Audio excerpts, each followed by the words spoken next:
नमस्कार। आज हम डिस्कस करेंगे टॉपिक पे जिसका नाम है ओलिक्रैनन बर्साइटिस या स्टूडेंट्स एल्बो। बहुत ही अच्छा सा नाम है, स्टूडेंट्स एल्बो। आइए सबसे पहले समझते हैं कि ये क्या होता क्या है। हमारे हाथ की जो ये हड्डी, इस बॉर्डर की हड्डी होती है, इसका नाम होता है अल्ना। इसका जो ऊपर का पोर्शन जो जॉइंट बनाता है उसे हम कहते हैं ओलिक्रैनन। तो ओलिक्रैनन टर्म यहाँ से आया क्योंकि ये जो हड्डी का पोर्शन है इसे ओलिक्रैनन कहा जाता है। नेचर ने जो जो हड्डी के प्रोमिनेंट पार्ट हैं जो सबक्यूटेनियस है उस पर एक थैली रखी हुई है, बैग है जिसके अंदर फ्लूइड होता है। ये इसलिए होता है कि उस बोन को प्रोटेक्ट करने के लिए, उसके फ्रिक्शन रोकने के लिए। उस बैग ऑफ फ्लूइड को हम वर्सा कहते हैं।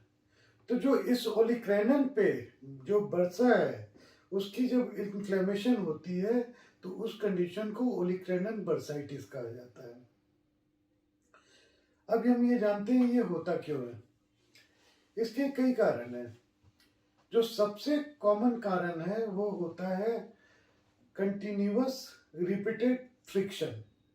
अगर कोई स्टूडेंट हो और यूं हाथ रख के हमेशा पढ़ाई करता हो, या आप डेस्क जॉब करते हैं आप हमेशा हाथ यूं रखते हैं, तो ये यहाँ पे फ्रिक्शन होता रहता है कंटिन्यूस। अगर बड़े देर तक आप हाथ रख के यूं काम करते हैं तो जिसकी वजह से इस बर्सा में इन्फ्लेमेशन हो जाती है और स्वेलिंग आनी शुरू हो जाती है। चूंकि स्टूडेंट्स यूं हाथ रख के पढ़ाई करते हैं इसलिए ये स्वेलिंग जो आती है और जो पेन होता है इसका नाम स्टूडेंट्स एल्बो रखा गया है। One of the commonest cause. कभी चोट लगी, आप गिरे और सीधा आपने एल्बो नीचे टच कर दिया, एल्बो के बल पे गिरे, तब वहाँ पे इन्फ्लामेशन हो जाती है जिसकी वजह से स्वेलिंग आ सकती है। 3 मेटाबॉलिक कॉजेज होते हैं जिसकी वजह से ये हो सकता है। गाउट में ये काफ़ी कॉमन होता है। अगर गाउट होता, किसी को रूमेटॉइड अर्थराइटिस हो तब ये स्वेलिंग हो सकती है, या जब इस बर्सा में इन्फ्लामेशन हो जाए, इन्फेक्शन हो जाए, इन्फेक्टिव ओलिक्रैनन बर्साइटिस कहा जाता है, तब इस यहाँ स्वेलिंग आती है। आखिर इन्फेक्शन इस जगह पे कैसे होता है? क्योंकि वो बंद पाउच है।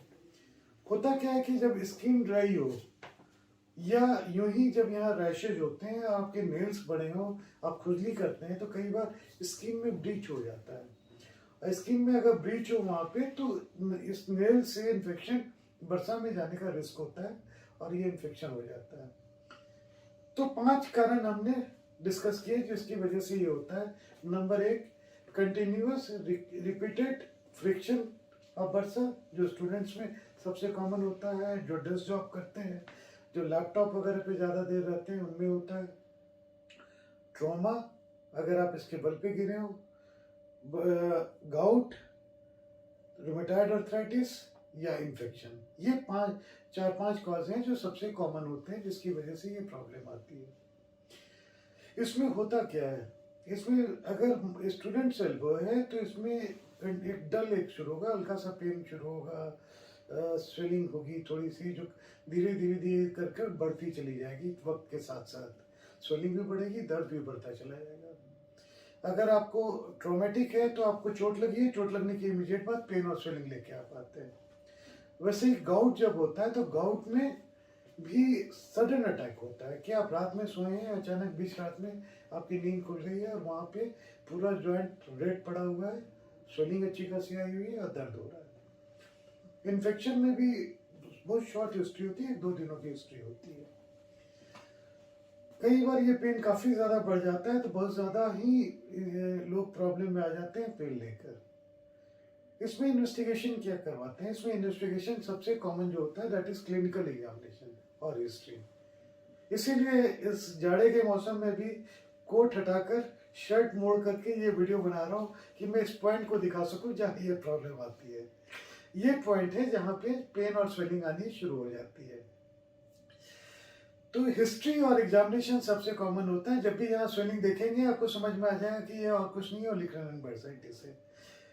जो टेस्ट करवाते हैं यूजुअली हम रूटीन टेस्ट करवाते हैं, एक्सरे करवाते हैं, ब्लड टेस्ट करवाते हैं, जो इन्फेक्शन को रूल आउट करता है, गाउट को रूल आउट करता है, या रूमेटॉइड अर्थराइटिस को रूल आउट करता है, या डायग्नोसिस बनाता है। ये 3-4 चीज़ें हमें देखनी होती है। इसमें जब ज़्यादा स्वेलिंग हो जाती है तो ये जॉइंट की मूवमेंट भी रिस्ट्रिक्ट होनी शुरू होती है। लोग यूं हाथ करके आते हैं क्योंकि पूरा सीधा करने में ये पेन आना शुरू हो जाता है। मोस्ट ऑफ द केसेस में इसका ट्रीटमेंट बहुत ही ईजी होता है कि इसमें हम आइस पैक लगाते हैं, जो NSAID कहते हैं, या जो लेमैन टर्म में आप लोग पेन किलर्स कहते हैं, लेकिन pain killers actually pain killer नहीं होते हैं, वो एंटी इन्फ्लामेटरी ड्रग्स होते हैं जो मैक्सिमम आप पेन किलर्स कहते हैं। वो उस पर्टिकुलर पॉइंट का इन्फ्लामेशन कम करते हैं जिसकी वजह से पेन खत्म होती है। तो पेन किलर कोई आपका दुश्मन नहीं है, आपका one of the best friend है जो आपको अपने काम करने के लायक बना रहा है। उससे आपने उसको हेट नहीं करना, उसको हटाना नहीं है साइड में, कह रहे ये तो पेन किलर है, ये नहीं लेना है। तो NSAID जो non steroidal anti inflammatory drugs देते हैं, आइस पैक देते हैं, और किसी वजह से अगर फ्रिक्शन वगैरह होती है तो हम बोलते हैं कि इस प्रेशर पॉइंट को अवॉइड करो। मोस्ट ऑफ द केसेस में ये ठीक हो जाता है, इसके आगे नहीं जाना पड़ता है। अगर इसमें आराम नहीं आ रहा है तो हम निडल से, सिरिंज और निडल लेके भीतर का फ्लूइड निकाल के चेक करते हैं कि कहीं कोई पस तो नहीं है, कहीं वो गाउट के ग्रैन्यूल्स होते हैं वो ग्रैन्यूल्स तो नहीं आ रहे हैं। अगर उन सब चीज़ों से भी ठीक नहीं होता है तो ये हम जॉइंट के अंदर कई बार स्टेरॉइड, अगर इन्फेक्शन नहीं हो तब स्टेरॉइड का इंजेक्शन देते हैं, साथ में हाइलुरोनिडेज मिक्स करके देते हैं, इससे ये सेटल डाउन कर जाता है। बहुत ही रेयर कंडीशन में इसे ऑपरेट करना पड़ता है, ऑपरेट करके इसको निकालना पड़ता है, बट 99% केसेस में ये कंजर्वेटिव ट्रीटमेंट में ठीक हो जाता है। आज के लिए बस इतना ही। अगली बार फिर हम मिलेंगे।